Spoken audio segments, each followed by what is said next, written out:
Mr. But we Secretary, are you amending the provision of the No, law? sir. No, sir. But that is how we run the Witness Protection Program. Huwag po ninyong babaguhin ang requisite ng batas, Mr. Secretary. I thought nung dumating ka dito, nagkaintindihan na tayo eh. Kaya nabablar ang proceedings natin eh.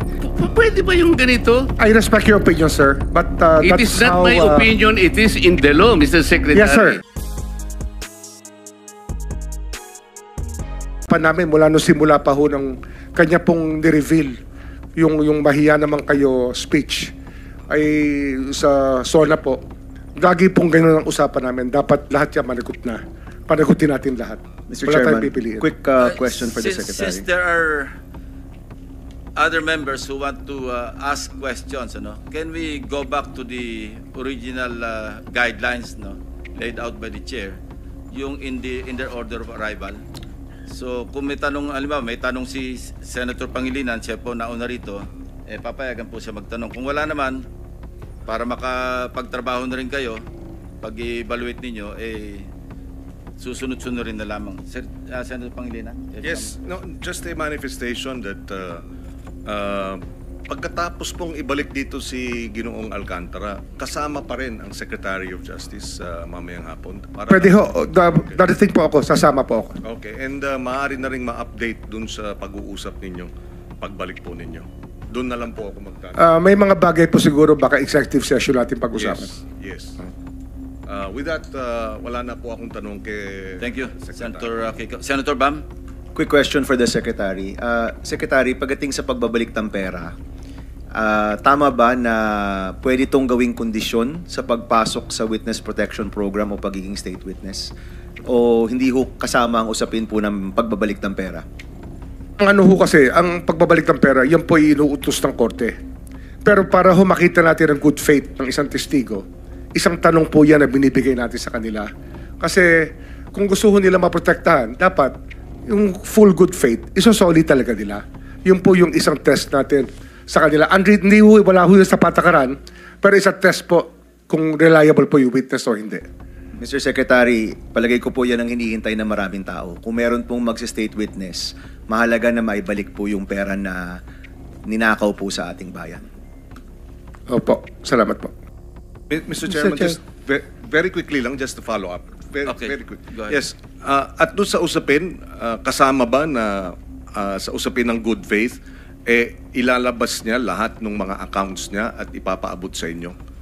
Hanggang sa kaya pong makuha sa testigo, yan po yung talaga mga gusto natin mangyari. Accounts and amounts. Opo, kasi may dalawa naman tayong proseso rito.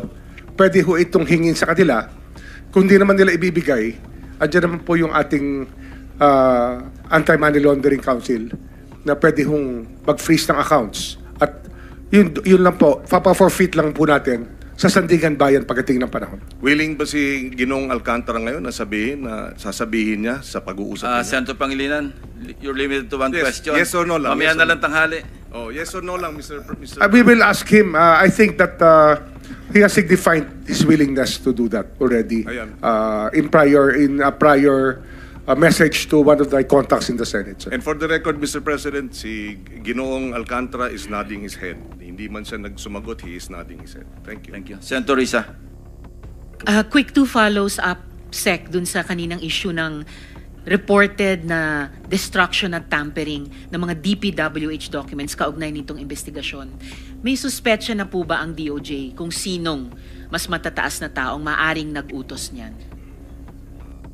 Posible pong mas mataas. Yan po yung ating tinitingnan sa loob po ng opisina ng DPWH. Tsaka lahat po ng pwedeng mabanggit sa mga sinumpang salaysay, wala ho makakatakas dito pagdating sa suspetsa. Everybody's a suspect pag nandito na po sila. Everyone is a suspect all the way up to the top of food chain, ika nga sa DPWH. Opo, opo. And lastly po, kung mayroong mang kayong ma-establish na importanteng dokumento na natamper na o na-destroy na, paano pong gagawin? Paano po bubuin yung chain of evidence tungkol sa iniimbestiga ng komite? We will have to resort to secondary evidence. Pero that is an accepted mode under the rules of court and under evidence. At para ma-preserve po yung secondary evidence that still exists probably right now, meron po bang magagawa ang DOJ na pigilin na itong reported na destruction at tampering ng dokumento dun sa kabilang department ng DPWH? Yung pinag-uusapan na ho yan, as we speak ngayon, meron na ho kami mga taong nakikipag-usap sa kanila. Salamat po, Secretary. Mr. Chair. Thank you, Senator JB. Mr. Chair? Let's limit our questions kay Secretary Remulla para mamaya sa mga ibang resource persons na lang. Senator JB? Hindi, teka muna. Meron tayong Senator Soto is next. Wala. Senator Marcoleta. Senator Soto. Wala. Senator President. Senator Marcoleta? Thank you, Mr. Chair. Mr. Secretary, a couple of days ago, in the last hearing when you were here, we somehow settled the issue that restitution is not a requisite for an applicant to the WPP. Is that correct? It's not in the law. But sa akin ko kasi, hindi lang po batas na nagdidictate dito. It's also what is morally right, what is expected of us. Yan po kasi, kahit hindi nilagay sa batas, mga given po yan sa ating lipunan. What do you mean by that, Mr. Secretary? Kasi wala nga sa batas yung Wala nga sa batas. Yung Then, requirements ilalagay mo sa batas? for admission to the witness protection. Ang restitution is not part of it. Yes, it is not. Pero hindi mo nangangahulugan na hindi namin pwede i-layout yan depending on the case. Mr. Secretary, I am still in the stage where a particular applicant wishes to apply under that program. And there is a process. In the process, restitution is not one of the requisites. Is that correct? Opo, pero if it's in terms of this case being a financial crime, sir, this is a crime against the Mr. Secretary, financial status of the Filipino people, of the Philippine Republic. I think that it's just right. Mr. that we Secretary, are you amending the provision of the No, law? sir. No, sir. But that is how we run the witness protection program. As a lawyer, Mr. Secretary, may I ask you, in a criminal prosecution, the civil liability is impliedly instituted. Is that correct?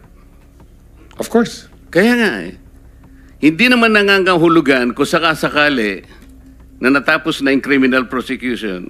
Kapag ka nakita na mayroong criminal liability yung tao, because it is impliedly implied, doon lang magkakaroon ng restitution. It will come after.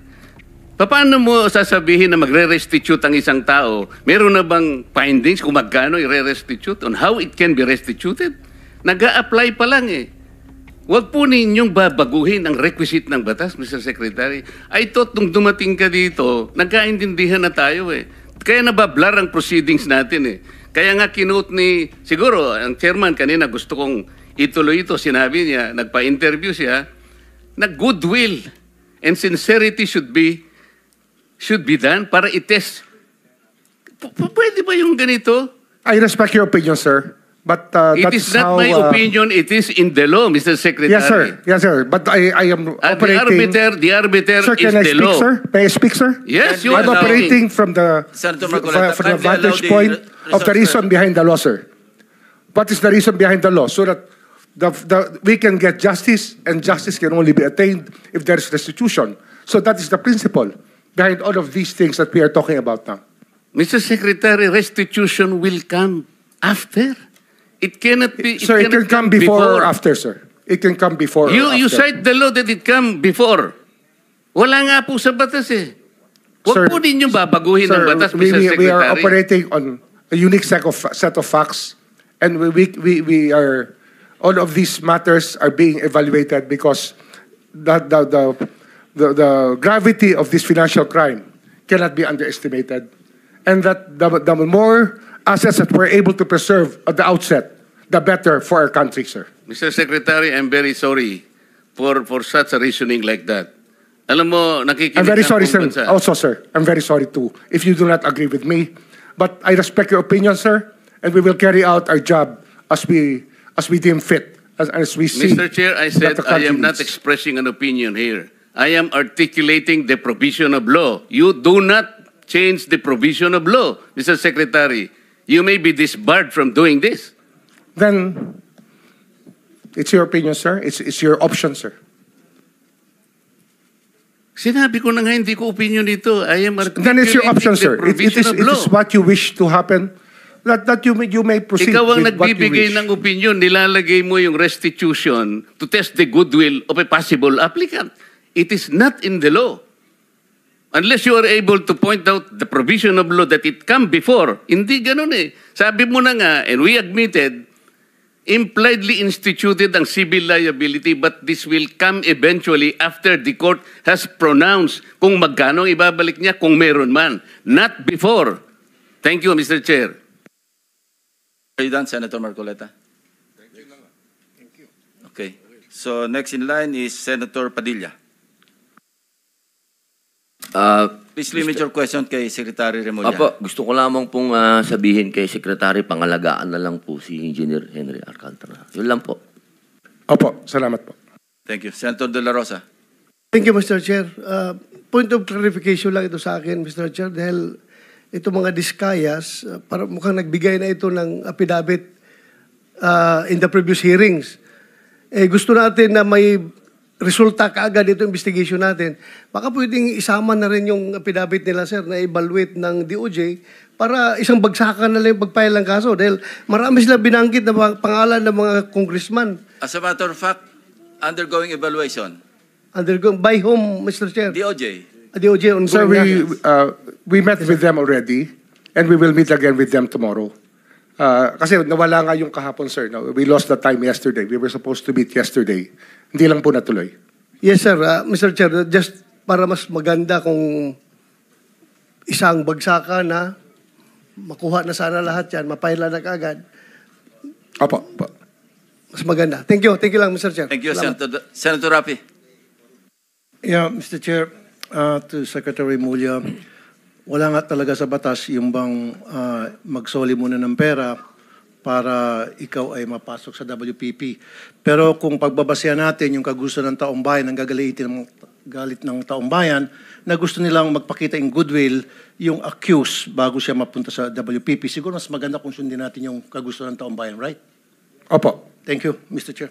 Mr. Chair, there Yes, is also, Senator I would like to manifest that hindi ko alam kung nakikinig ho tayong lahat, yung sigaw ng taong bayan na libo-libo sa People Power Monument sa Luneta, hindi lang po pagnanakaw, they were also shouting, ibalik yung pera nila. And I believe the Secretary of Justice heard that, and I believe Malacanang heard that. Kaya nga po, dito po sa mga kontraktor, mga opisyal, isole ninyo ang pera ng taong bayan. Hindi po batas ang pinag-uusapan. Wala ho tayong pakialam sa batas na yan. Sometimes, you have to bend the law to be able to please the people. Mas mataas po ang taong bayan sa batas. Am I right, Secretary Remulla? Yes, sir. Mr. Chairman, Thank you, Mr. Chair. Second round, Senator Pangilinan. just to lower the decibels and the stress, the stress that comes with high emotions. Si Ginoong Secretary Remulla, si Ginoong Hernandez halimbawa, sinurrender na sa ICI, no? Yung ilang vehicles at sinasabi niyang willing pa siyang mag-surrender ng Lamborghini. I mean, that's his voluntary act. If Engineer Alcantara will do the same voluntarily as a sign of goodwill, there is no law that prevents him from doing that. So therefore, we this restitution issue, while it is the law, does not prevent the government from being broader, mas malawak ang kanyang pag-implementa ng mga programa at mga batas, lalo na pag voluntary ang pagbigay ng mga malalaking, yung mga mamahaling sasakyan, voluntaring ilabas itong isurrender ang mga pondo, etc. Hindi po ba? Opo. Sa karanasan ko kasi, pag inintay po natin yung court judgment na maging final para isurrender po ang lahat, baka puti na mga mata natin, wala pa hong nangyayari. Kaya habang maaga po, we try to get as much para maibalik na po sa taong bayan yung dapat hong ibalik. In fact, yung pagbabalik is a sign of cooperation which the courts will eventually consider when it sentences or if it provides the exemption and the immunity. Hindi po ba? Opo. So that should guide itong ating mga testigong nais mag-apply sa Witness Protection Program. Kapag kayo ay nagko-cooperate, ito ay magiging senyales sa ating korte na maaring ma-grant ang exclusion and exemption and immunity. At the same time, kung may sentensya, pati iyon, mapapababa pa among others. For the record, Mr. President. Tama po.